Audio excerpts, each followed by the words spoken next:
Assalamualaikum warahmatullahi wabarakatuh. Perkenalkan, nama saya Maulana Rizky Ramadhani dari kelas TRI 4B dengan NPM 24782050. Pada kesempatan kali ini saya akan membuat video hands-on untuk tugas mata kuliah kecerdasan buatan atau Artificial Intelligence pada minggu kelima. Oke, di minggu kelima ini kita masuk ke dalam Data and Future Thinking dengan topik Data Understanding dan Future Exploration. Capaian belajarnya di sini adalah yang pertama, memahami struktur dan representasi dataset nyata, melakukan pre-processing sederhana pada data, mengidentifikasi fitur yang relevan terhadap suatu permasalahan, menemukan pola dan hubungan antar variabel dalam data. Yang terakhir adalah menjelaskan keterbatasan pendekatan berbasis aturan rule base. Dengan perangkat Python versi 3.14 yang saya gunakan, Python Colab, Google Colab, lalu library Pandas dan NumPy, dataset almond clean.csv. Di sini kebetulan saya sudah download ya datanya dari Kaggle. Lalu untuk deliverable atau pengumpulan pada video hands-on kali ini, yaitu yang pertama adalah menunjukkan dan menjelaskan dan menjawab pertanyaan analitik dari setiap langkah praktikum di atas. Oke, jadi yang pertama tuh ada data understanding, data pre-processing, future exploration, analisis pola, segmentasi data, dan analisis konflik. Itu ada refleksi ini dikerjakan di dalam logbook. Oke, langsung saja di sini saya sudah membuka untuk Google Colab-nya. Pertama-tama yang kita kerjakan di sini ya. Pertama-tama tuh di sini saya khususnya itu menambahkan from google.colab import drive gitu. Jadi pada bagian ini tuh saya itu menghubungkan Google Drive ke Google Colab menggunakan fungsi drive mode agar dataset yang berada di Google Drive dapat diakses di dalam notebook. Jadi saya itu menyimpan si data mentahnya itu ada di dalam Google Drive. Kalau kita lihat di sini, oke sebentar di dalam Drive, lalu saya buat folder utama bernama Artificial Intelligence. Di dalam lab 5 ada data mentahnya almond.csv. Nah, kurang lebih seperti itu.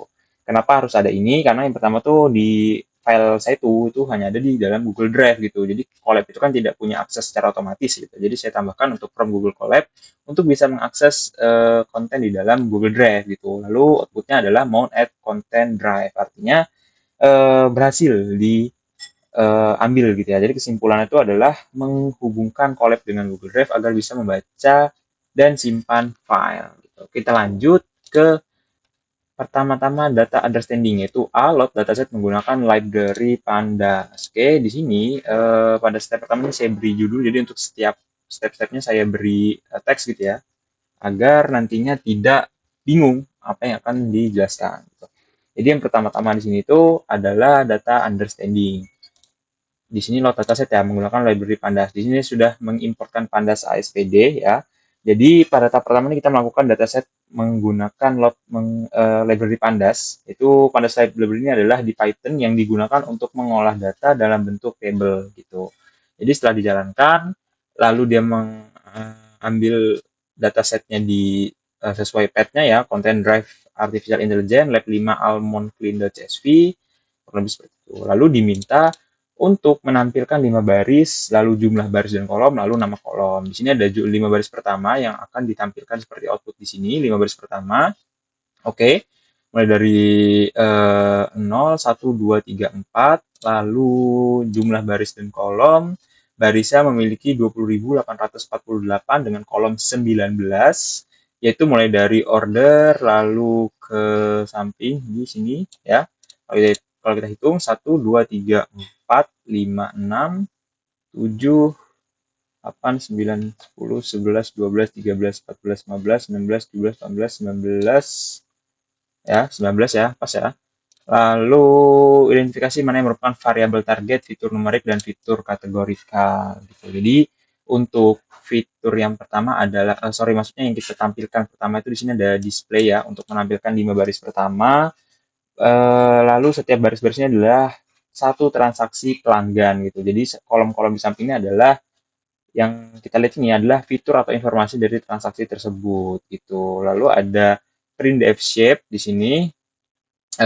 Ini adalah baris yang ditampilkan dan kolom yang ditampilkan gitu. Lalu kita masuk ke display column di sini ada bagian mana nih? Dev column ya, display column. Ini kita tuh ngarahkan ke table yang di bawah yang ada nama dan kolom gitu. Jadi sini kan ada order ID, total KPI gitu. Itu termasuk fitur-fitur yang ada di dalam dataset ini gitu. Lalu untuk variabel targetnya sendiri ya adalah status pesanan karena menunjukkan apakah pesanan dibatalkan atau tidak. Lalu untuk fitur numeriknya sendiri itu adalah fitur berupa angka seperti kayak total KPI gitu ya, lalu ada total pembayaran dan ongkos kirim. Lalu untuk fitur kategorikal sendiri itu adalah fitur berupa teks seperti metode pembayaran dan kota. Metode pembayaran ya, lalu ada bagian kota ya, ini kota kabupaten. Oke, 5 baris itu yang mana aja sih? Kita di sini ada 012 ya, tadi sudah dijelaskan. 012 ini adalah 5 baris yang ditampilkan. Lalu yang ke samping itu adalah kolom atau fitur seperti order ID gitu ya. Jadi pada tahap ini di understanding itu saya telah melakukan load dataset menggunakan Pandas. Dataset ini berisi data transaksi pelanggan. Berikut ini adalah 5 yang ditampilkan ya. Lalu dataset yang memiliki total 20.000 tadi, 20.000 848 dengan kolom 19 ya, daftar kolomnya ini ada 19 dari mulai order ID sampai dengan source file. Kita lanjut ke bagian data pre-processing. Di sini untuk disuruhkan untuk membuat fitur baru yaitu is cancelled dan is COD. Is cancelled sendiri adalah dari status pesanan, lalu is COD adalah dari metode pembayaran. Jadi kalau di e-commerce itu ada fitur COD yang bisa beli beli dulu baru dibayar gitu ketika barang sampai. Lalu ada ekstrak informasi waktu. Kita pertama kali ya untuk buat fitur baru di sini saya tampilkan yaitu adalah is cancelled di sini ya. Di sini lalu ada metode pembayaran yaitu kita menambahkan fitur COD gitu ya. Nah, pada tahap ini tuh Preposing membuat fitur baru. Fitur ini nantinya digunakan untuk mengubah data teks menjadi angka. Jika satu pesanan adalah cancelled, maka bernilai 1. Nah, jika tidak, maka 0 gitu. Oke. Uh, yang kita tekankan lebih penting di sini adalah dilakukan agar dataset ini bisa dianalisis secara numerik. Nah, yang kita tunjukkan adalah pada bagian COD dan is cancelled-nya itu ya adalah fitur yang baru kita tambahkan gitu. Nah, di fitur COD ini sendiri kita tuh mengetahui ya, dibuat itu khusus untuk mengetahui apakah metode pembayaran menggunakan COD. Jadi kayak sebenarnya orang-orang itu pada membutuhkan nggak sih fitur COD ini atau tidak gitu. Fitur COD sendiri itu jika digunakan metode pembayaran COD maka bernilai 1 dan jika tidak maka hasilnya 0 gitu ya. Di sini sih masih belum terlihat ya karena memang dari datasetnya kita baru menambahkan fitur ini gitu. Lalu untuk waktu pesanan dibuat seperti ini adalah kita tuh mengekstrak ya informasi waktu dari kolom waktu pesanan gitu.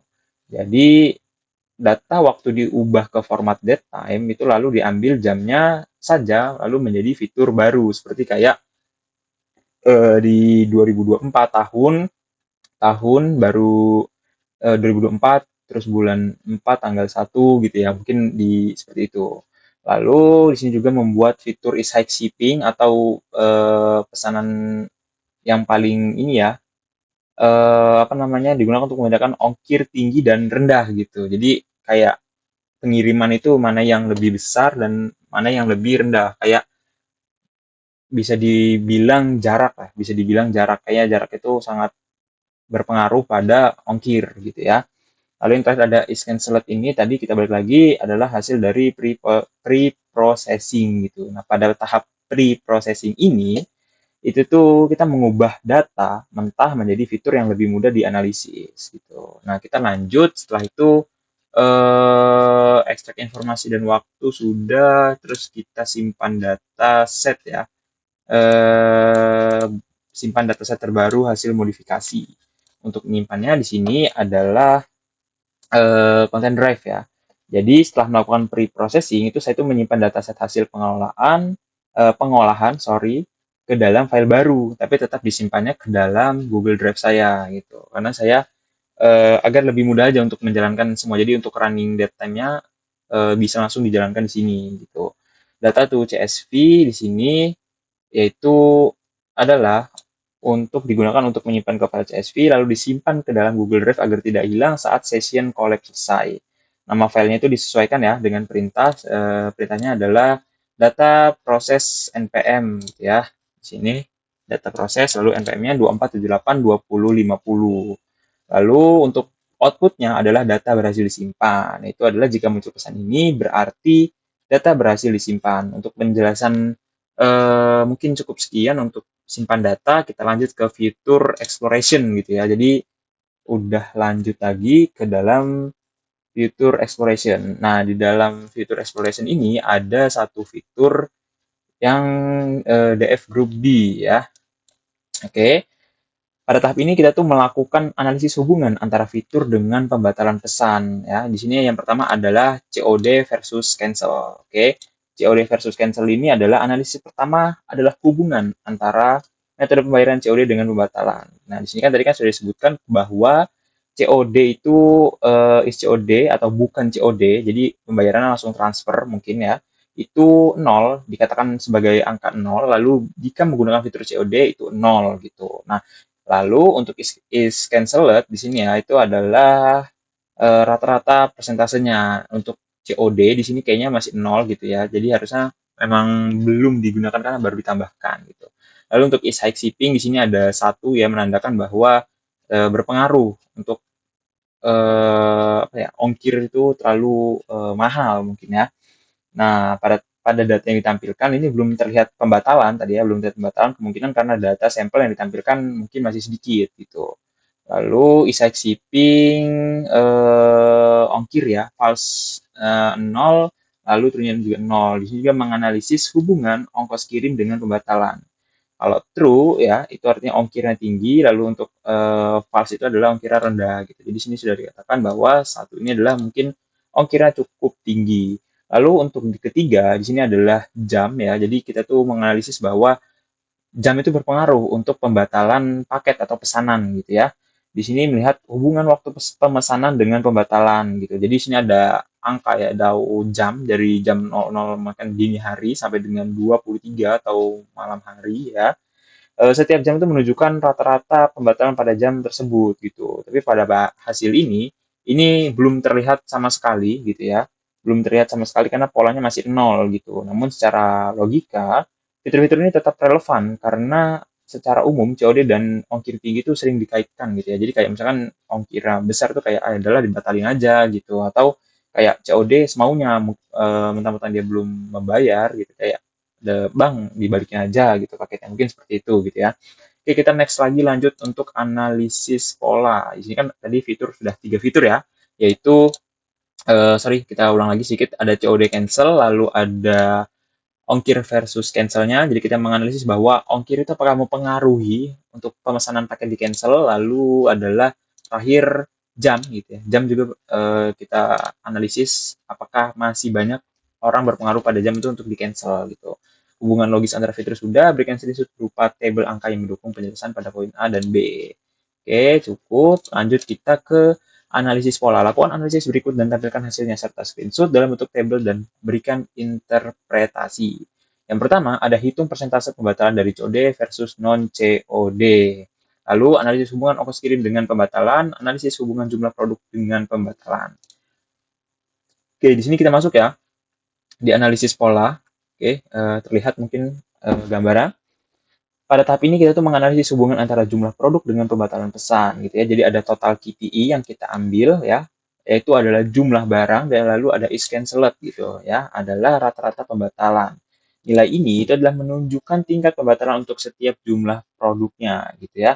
Nah, ini kan ada is cancelled 0 ya, berarti artinya sih masih aman gitu ya. Pada sini sih terlihat semua nilai pembatalan masih 0 gitu. Kayak kemungkinan karena ada data yang masih berupa sampel atau belum terdapat data pembatalan sih sepertinya sih seperti itu ya. Lalu walaupun datanya 0 gitu ya, kita tuh tetap harus kasih interpretasi yang logis gitu kan. Nah, jadi kalau kita ulang lagi pada bagian analisis pola, pada analisis ini kita tuh melihat hubungan antara jumlah produk dengan pembatalan. Hasil ini menunjukkan bahwa nilai pembatalan masih 0 pada data yang ditampilkan. Namun secara umum semakin banyak produk yang dibeli gitu ya, kayak pelanggan tuh cenderung lebih serius gitu ya, serius sehingga risiko pembatalan tuh lebih kecil. Jadi kayak kita misalkan ada event atau sistemnya promo menggunakan voucher gitu ya, kita membeli masukkan keranjang sekali banyak, itu resiko cancel lebih kecil. Mungkin kayak barang-barang receh atau beli satu tapi yang harganya besar, itu mungkin rawan untuk di cancel gitu. Jadi kalau untuk jumlah barangnya seperti ini kan kayak masih belum ada sih ya, makanya masih nol semua gitu. Oke, jadi hubungannya adalah analisis hubungan jumlah produk dengan pembatalan. Oke, kita next ke segmentasi data. Untuk segmentasi data di sini adalah bagi data menjadi minimal dua kelompok berdasarkan fitur tertentu, hitung tingkat pembatalan pada masing-masing kelompok, lalu tentukan kelompok dengan risiko pembatalan tertinggi, screenshot tabel angka hasil dari segmentasi. Oke, nggak cukup banyak output yang ditampilkan pada di segmentasi data ini gitu ya. Jadi di segmentasinya ada A buat segmentasi, B hitung tingkat pembatalan tiap segmen gitu ya. Pada tahap ini kita melakukan segmentasi data, is COD masih digunakan di sini ya, lalu is high shipping kayak seberapa besar ongkirnya ya. Lalu di segmentasi ini ada segmen analisis ya, DF Group B. Ini adalah rata-rata menghitung tingkat pembatalan pada setiap segmentasi gitu ya, apakah banyak di dalam segmentasi ini untuk dibatalkan gitu. Nah, untuk outputnya sendiri yaitu hasil segmentasi ini segmen is cancelled ya, ada segmen, ada dua kolom di sini, 0 dan 1, lalu dua-duanya ada false dan true tapi masih 0 gitu ya. Pada hasil ini sih terlihat bahwa tingkat pembatalan itu masih 0 gitu. Jadi kayak semua segmen kayak belum ada belum ada analisis yang bisa dilihat bahwa segmen ini kayak COD ya, COD ini belum bisa dipengaruhi atau bisa dibilang belum terpengaruh lah gitu ya. Ya, tapi kalau secara logika itu segmen dan dengan kombinasi COD ya dan ongkir tinggi seharusnya memiliki kayak resiko yang tinggi gitu ya. Resiko yang tinggi untuk dilakukan pembatalan oleh user gitu sih. Kurang lebih seperti itu untuk segmentasi data. Oke, lalu di nomor 6 ya, analisis konflik temukan satu data yang sesuai dengan pola umum, satu data yang bertentangan gitu. Oke, di nomor 6 analisis konflik di sini ada data sesuai DF, lalu is COD, is shipping, dan is cancelled. Nah, ini kita tuh mencari data yang sesuai dengan pola umum gitu. Kondisinya di sini adalah COD, ongkir tinggi, dan cancel gitu. Lalu kalau kita lihat di sini di row-nya ini adalah 0 row gitu ya. Pada data ini kayak masih belum ditemukan data yang sesuai pola gitu. Lalu kalau kita lihat lagi di dalam data konflik di sini ya, is COD, is shipping, kita melihat konflik gitu ya, kita tuh kayak mencari data yang bertentangan kan dengan si COD-nya tadi dengan kondisi sama COD is shipping dan is cancelled gitu. Lalu untuk pada row-nya juga sama masih nol gitu. Pada datanya juga belum ditemukan data yang bertentangan. Hal ini kemungkinan tuh kayak dataset tadi sih, balik lagi kayak ke dataset tadi digunakan kayak belum memiliki variasi data pembatalan. Tapi secara konsep kayak analisis konflik ini ya kita bisa jadi acuan bahwa pembatalan tadi mungkin bisa dipengaruhi dari beberapa faktor gitu, mungkin dari COD atau kayak ongkirnya tinggi banget gitu kan ya. Banyak lah gitu. Kayak analisis konflik ini kan digunakan untuk melihat bahwa tidak semua data itu mengikuti pola yang sama. Mungkin pembatalannya banyak alasan sih, banyak apa ya bisa dibilang banyak alasan tersendiri lah dari usernya gitu. Nah, kalau kita lihat di sini, saya buka untuk datasetnya deh. Excel, dataset yang telah rapi, kita buka di sini data CSV. Oke, saya simpannya di dalam C, user, aser, kecerdasan buatan, data preprocess. Oke. Oke, jadi ini tampilkan setelah hasil pre-processing tadi yang ditambahkan hanya bukan tambahkan ya, maksudnya yang ditampilkan seperti ini, lalu ditambahkan adalah is cancel dan is COD. Nah, kurang lebih seperti ini untuk bisa terlihat rapi gitu ya. Kalau kita lihat juga di dalam sini sebenarnya kita bisa lihat sih seperti kayak gini. Masuk ke data proses, dia akan muncul di tampilan sebelah kanan ya. Kalau dari layar sebelah kanan, nah ini yang tadinya hanya sampai source file ya. Cuman kan beda ya mungkin penempatan untuk fiturnya. Di sini source file, lalu ada is canceled dan is COD gitu ya. Nah, ini cukup cukup kelihatan di sebelah kanan, lalu dahurnya mungkin masih nol ya, mungkin belum terlihat untuk pembatalannya gitu ya. Lalu apalagi ya, refleksi sudah dijawab untuk di bagian logbook. Kalau untuk kesimpulannya, sekarang udah berapa menit sih? Sekarang udah 20 menit. Kalau untuk pada tahap segmentasi ini yang pada tahap segmentasi sih khususnya ya. Pada tahap segmentasi ini kita tuh membagi data berdasarkan kombinasi metode pembayaran dan ongkos kirim.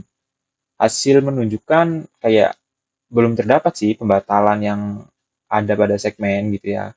Tapi pada analisis konflik itu tuh udah nyoba untuk mencari data yang sesuai dan bertentangan dengan pola. Tapi belum juga ditemukan, masih masih nol juga kalau tadi kita lihat kan. Analisis konflik itu mana tadi? Sorry. Analisis konflik tadi masih nol juga ya kan. Nah, kayak belum ditemukan itu data interpret kayak data ini menunjukkan bahwa data yang digunakan masih terbatas, mungkin masih terbatas. Namun secara konsep analisis ini penting untuk memahami bahwa tidak semua perilaku itu mengikuti pola. Kesimpulannya, fitur ini tuh yang digunakan kayak seperti metode pembayaran dan ongkos kirim, itu bisa digunakan dalam untuk menganalisis pembatalan pesanan gitu ya. Namun diperlukan data yang lebih bervariasi mungkin ya gitu untuk mendapatkan pola yang lebih jelas. Terus kita masuk ke refleksi ya. Ada 3 pertanyaan. Apakah pola dalam data dapat dijelaskan dengan aturan sederhana? Lalu pada kondisi apa aturan tersebut gagal? Apa kesulitan dalam membuat sistem otomatis berbasis aturan dari data ini? Gitu. Jadi untuk A dulu ya. Mungkin pola dalam data dapat dijelaskan dengan aturan sederhana seperti jika metode pembayaran adalah COD dan ongkos kirim tinggi, maka kemungkinan pembatalan lebih tinggi gitu ya. Kayak ya COD udah pasti lah kalau kita lihat dari kasus di beberapa di Indonesia, COD itu mungkin salah satu kasus tertinggi untuk pembatalan pesanan gitu ya. Mungkin seperti itu.